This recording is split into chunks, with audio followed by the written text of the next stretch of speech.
Was getting into a showmance ever a part of your plan from the start? I mean, I know me. So going into this, I knew that a showmance was going to be a real possibility. I'm super flirty and I love boys. So yeah, I kind of figured that I was going to get into a showmance. Did I think it was going to be Corey on the first day? Absolutely not. But it was such a great surprise. I love Corey, and I didn't think after meeting everyone on the first date, Corey was probably the last guy I thought I was ever going to be in a showmance with, just because of like age and him being like a student. I didn't think we would click so well, but I'm so glad that we started talking on like day like 12. We started talking late in the season, and I I think things worked out. Everything's great, right? I don't know. Awesome. Corey in the beginning said he didn't want a romantic relationship in the Big Brother house, but you seem persistent in wanting to be more than friends. What did you see in him that his original boundaries didn't deter you? Oh, geez. Uh, yeah, I mean, Corey and I were started off as allies and allies only, right? When he came to me with a final two, I had already like developed a little crush on him. So I was like, okay, yay, final two, but like, are you gonna kiss me or not? Right? Like, what's the vibe here?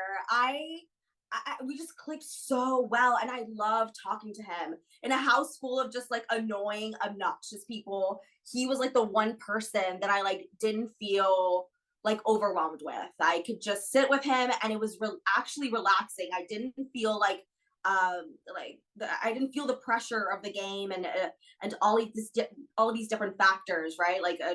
When I was speaking to him, it was I guess I was persistent, right? Maybe just a little bit. He told me that his boundaries were cuddling, and I was like, well, let's see if that how true that is, right?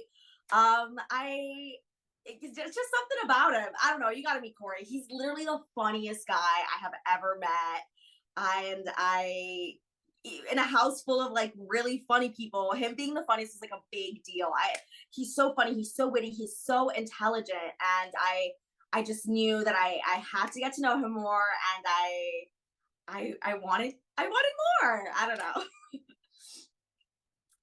How do you want fans to remember your game this season? Wait, sorry, what was the question? How do you want fans to remember your game this season? Okay.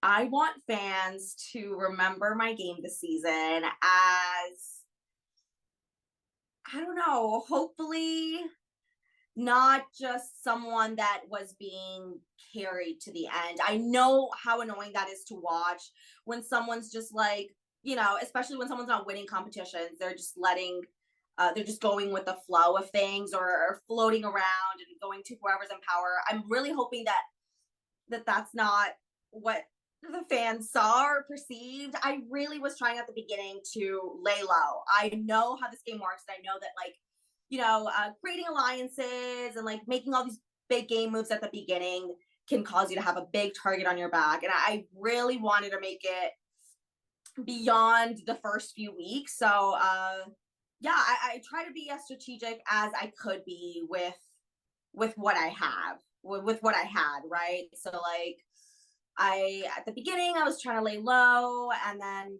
once we wrapped it up and we were like halfway through the season, I was just making it week by week, trying to maneuver as best as I could. It's just so hard. I hope fans know that it's a hard. It is so difficult week by week. There's just so much pressure and so much stress. I hope I handled it. I thought I handled it well. I hope the fans saw that.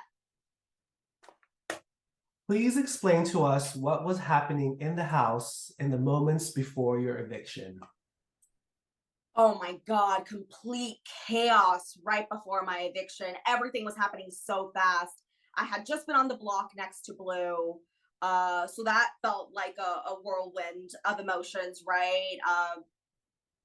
She had just been sort of blindsided, and a double eviction, never easy. The first one wasn't easy, and there were like 11 people in the house then. This one with 6 people was even harder. Everything was happening so fast. When Bowie Jane won, I really thought I had a chance, right? I had been trying to get closer to her all week and try to be like her bestie in this game, but overall I just couldn't convince her to not put me up. And I told her, when she told me that I was going up next to Felicia, I told her, I was like, Bowie, if you put me up, I'm going home. They're going to evict me. They talking about Matt and Jag, because I knew what their plans were, right? Blue was at the door. I was definitely next on their list. I just couldn't do anything. It was just heartbreaking, and I didn't think that I was going to be that overwhelmed with like my emotions. I was just begging and pleading Matt and Jag, like, please, please, I'll keep you guys safe. I'll do anything. Please keep me in. And Jag couldn't even look at me. So I knew then that there was nothing I could do, and that was the end. That was the end for me. Outside of your and Corey's evictions, when were you most frustrated you didn't have the power to shift the game?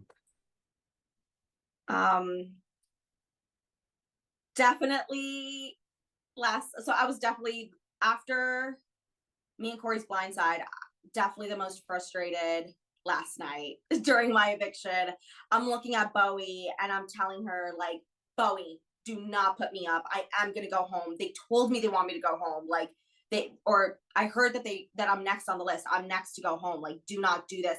It was so frustrating because I just couldn't get through to her. No matter what, she has like these like goo goo gaga eyes for Matt and Jag, and she's like in this sort of trance that I just couldn't pull her away from. At the end of the day, like, she's just so deep with Matt and Jag that I don't know. I was like, Bowie, come on, wake up. Like, play this game for yourself and not for them. She's telling me, she's like, oh, I have to put you up. I made a promise to Sari and I can't put the boys up. And I'm like, why can't you put the boys up? Like, they should go home. Like, it was just, Bowie has been the swing vote all season. She's been a deciding factor. She's been the biggest floater, but hey, it's worked for her.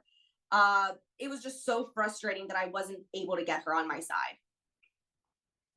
Why do you think no one has taken a shot at Matt and Jag? I think no one has taken the shot at Matt and Jag because no one but them have been able to win anything. Oh my God, they are huge comp beasts, not just in the physical comps, but in the mental ones as well. It is so frustrating. And these competitions are so much harder than they look. Like, trust me, I thought going in here that I was going to be some sort of comp beast, right? Like, I got the mental down. I got the physical. I can do it all. But no, I got there day one, and oh my God, that balance beam crash course was hard. And I just don't think anybody has taken the shot at them because they haven't been able to. And the only other people who have won HOH since like Cam is Bowie Jane. And Bowie Jane is their little groupie who will never put them up, will never vote to evict them. So that's that. As a BB super fan, was this everything you thought it would be? Any surprises? Oh my God. As a super fan, this has been like more than I could have ever dreamed of. Oh, every day I would wake up, even in like even on the hard days, I would wake up and I'd be like, I cannot believe I'm in the Big Brother house. And I'd look at the cameras, look at the mirrors, hear the people in the walls, and I was like, oh my God, like, I'm actually here. Literally every single day I would wake up and be just so grateful that I got to play this game, that I got to be in the house. As like, as stressful as it is, it's my dream, and it came true, and I cannot believe that. Any surprises? I mean, I'm surprised at how cold the house is. It is cold, like freezing, like sweatpants, sweater, jacket on top of that, Bowie Jane was wearing her parka all summer long because it's just so freezing in there. What else surprised me? I mean, the fluorescent lights are like, it's like you're in a set and you feel like you're I was surprised at how easily you forget that there are cameras around, truly. Like, eventually it just becomes your home, and the last 86 days, that has just been my life. And I really didn't think about, how like every move of mine was being like watched, until like I'm going into the storage room, and as soon as I'm going to go reach for the button to request for the storage room to open, it opens up for me, and I'm like, oh my god, like they're watching. I forget.